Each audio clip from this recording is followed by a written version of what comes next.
Good morning, good afternoon, good evening, and remember that context is everything, and that my name is John Michael Monroy, and that I am the CEO and founder of Context is Everything Media Network, and that this is the newly rebranded, formerly known, What's Under Your Hood, currently known, and henceforthly known, Ambient Classroom. So, I'm reading a textbook on world history to fortify my context for the history that has brought us here today. But I'm also reading it because this textbook is from the year 2001, published. And I thought, wouldn't it be interesting to see how the way textbooks are laid out, the way textbooks are written, see how they changed? Because I can see this as I was a social studies teacher in a middle school where this likely would have been used. I was a social studies teacher just recently, and this textbook's from before. So, yeah, this is Ambient Classroom, episode 18. Welcome. Section 3, Chapter 4, page 86 of 1007. The pillars of Indian life were in ancient India.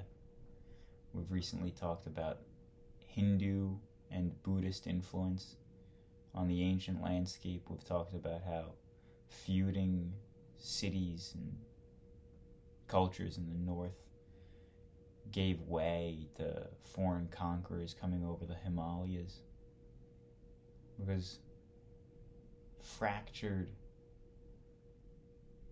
city-states not working together could not fend off the hordes of invaders. As they fought independently, they may have fought valiantly, but they did not band together. Thus they fell defeat. Pillars of Indian life. John Michael. That's my name. Setting the scene. In the Bhagavad Gita, the god Krishna proclaims, "It is better to do one's own duty badly than to do another's duty well." This advice from Krishna underlines an essential element of Indian life, devotion to one's duty. Most Indians knew nothing of the dazzling courts of the Mauryas,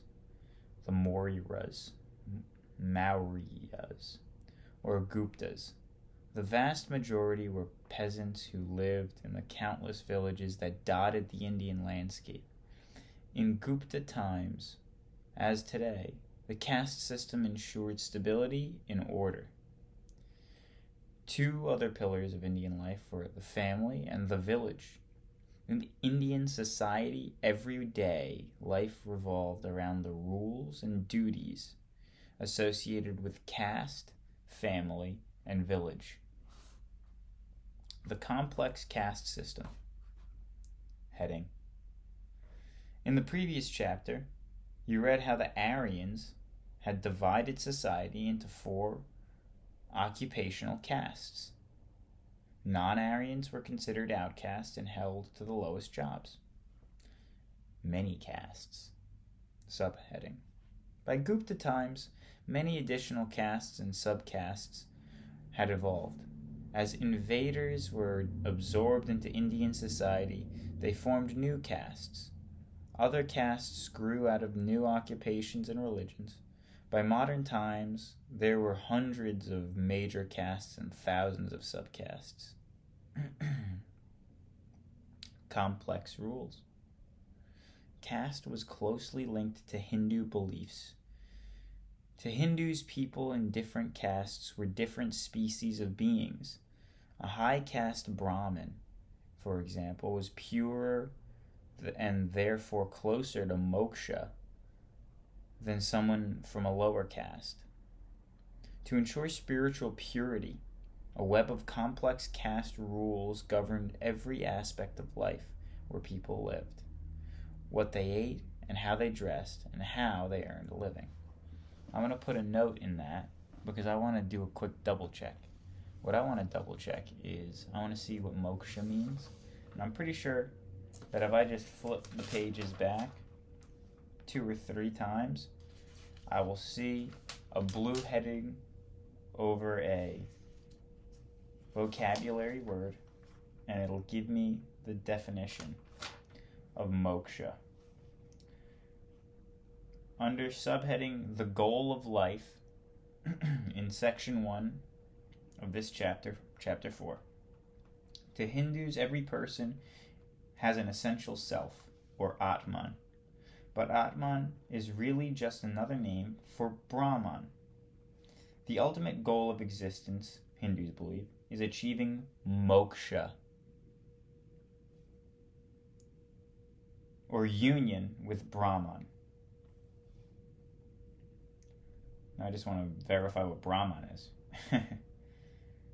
One vocabulary word leads to another, doesn't it?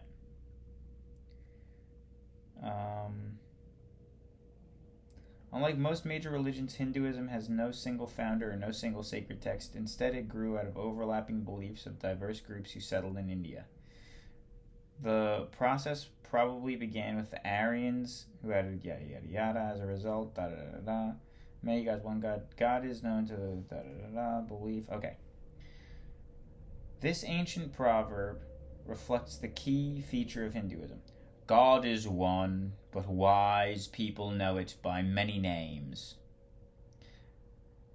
The belief is that all the universe is part of the unchanging, all-powerful spiritual force called Brahman. Unchanging, all-powerful spiritual force, Brahman. Moksha is your goal. Brahman is God. Brahman, moksha, Brahman, all-powerful spiritual force.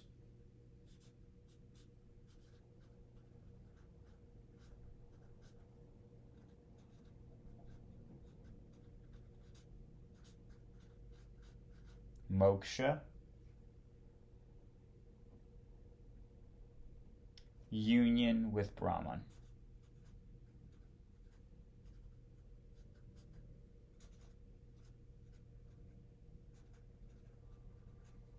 And nirvana, union with the universe and release from the cycle of rebirth.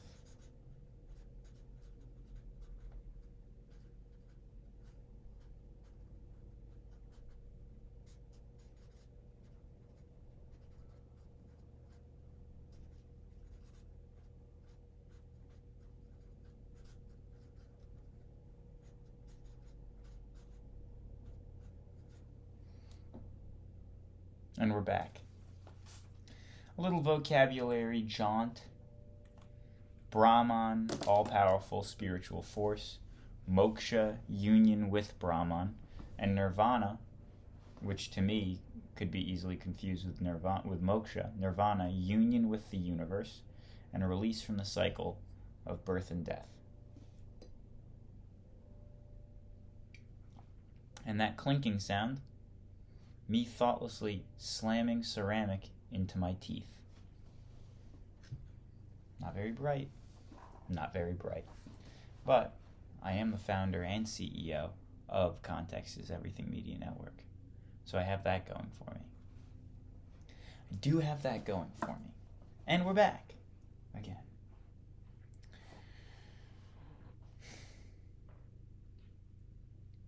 Rules forbade, and these are caste rules that would dictate what people ate, what people dressed like, and how they worked and earned money.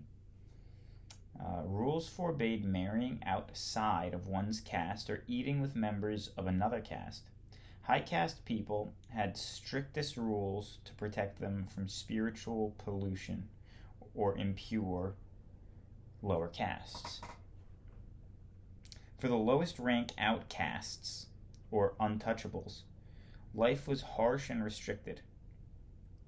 To them fell impure jobs such as digging graves, cleaning streets, or turning animal hides into leather. Other castes feared that contact with untouchable could spread pollution. Untouchables had to live apart. They even had to sound a wooden clapper to warn of their approach. Wow. The effects of the caste system. I should bring the mouse closer to me so I can keep shaking it so it doesn't go to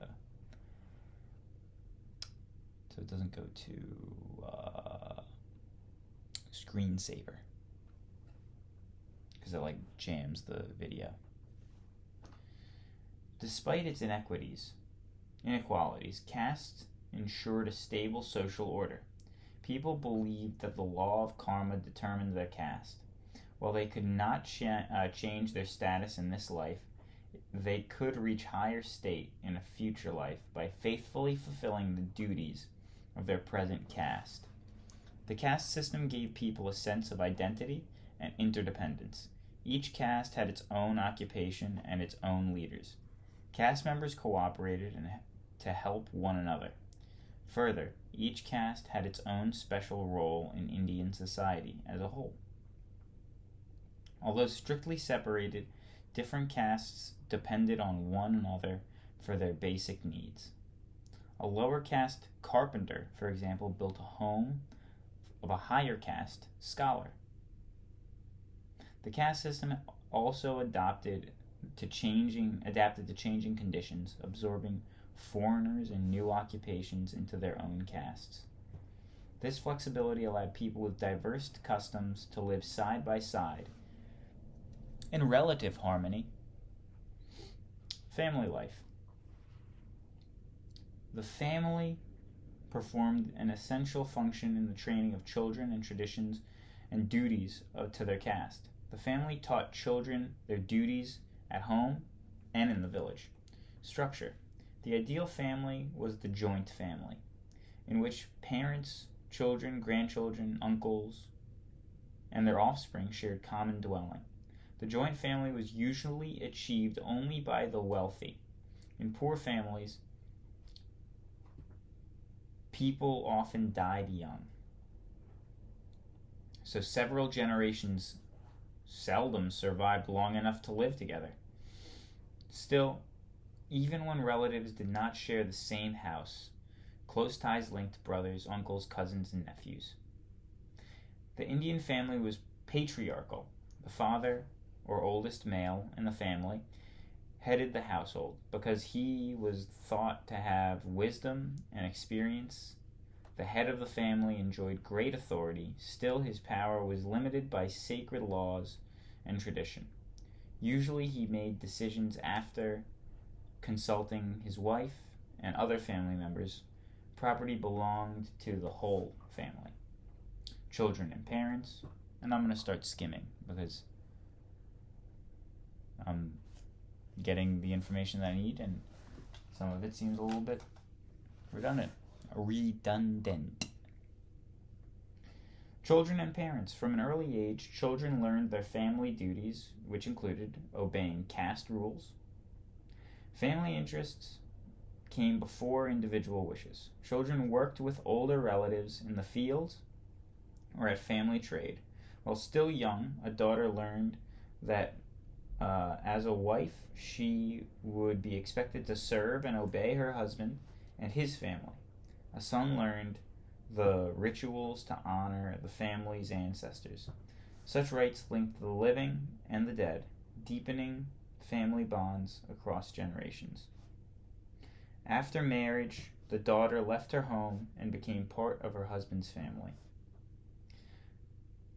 Women's lives. In early Aryan society, women seemed to have enjoyed a higher status than in later times. Attitudes and customs affecting women varied across India and changed over time. By late Gupta times, upper-class women were increasingly restricted to the home. When they went outside the home, They were supposed to cover themselves from head to foot. Lower caste women, however, labored in the fields and worked at spinning and weaving.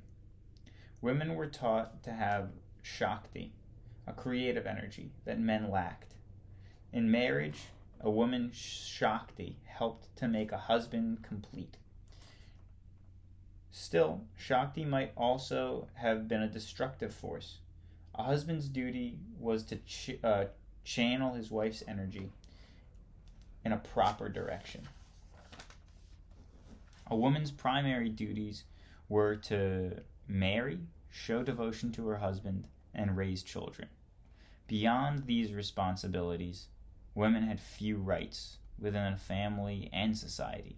For women, rebirth into higher existence was gained through devotion to her husband. As customs changed, the higher caste widow was forbidden to remarry. Often, a widow was expected to join her dead husband on his funeral fire. In this way, a widow became sati, or virtuous woman. Some widows accepted the painful death as a noble duty that wiped out their own and their husband's sins. However, other women bitterly resisted the custom. Weird. Imagine. How bizarre is that? They were saying there was a custom that developed in this Indian culture, ancient Indian culture, where widows would burn themselves alive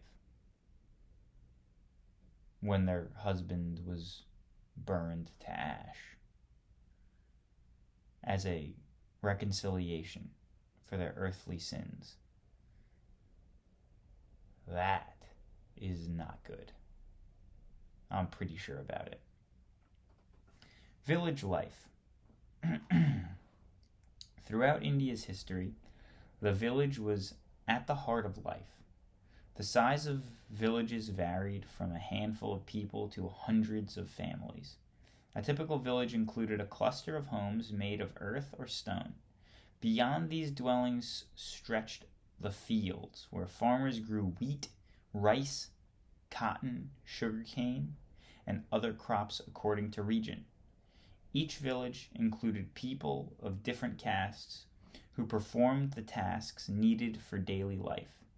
Castes might include priests, landowners, herders, farmers, metalworkers, and carpenters, as well as low castes workers with leather and sweepers. In most of India, farming depended on the rains brought by the summer monsoons. Too much or too little rain meant famine. Landlords owned much of their land. Farmers who worked in the land had to give their owners part of their harvest. Often, what remained was hardly enough to feed the farmers and their families. Villages were usually self-sufficient. They produced most of the food and goods that they needed. Occasionally, however, people from different villages met and traded at regional markets. Each village ran its own affairs based on caste rules and traditions. It faced little outside interference as long as it paid its share of taxes. A village headman and council made decisions.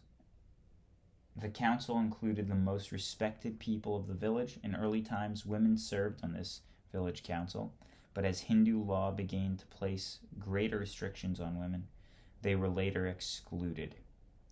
The headman and council organized villagers to cooperate on vital local projects such as building or maintaining vital irrigation systems, as well as roads and temples.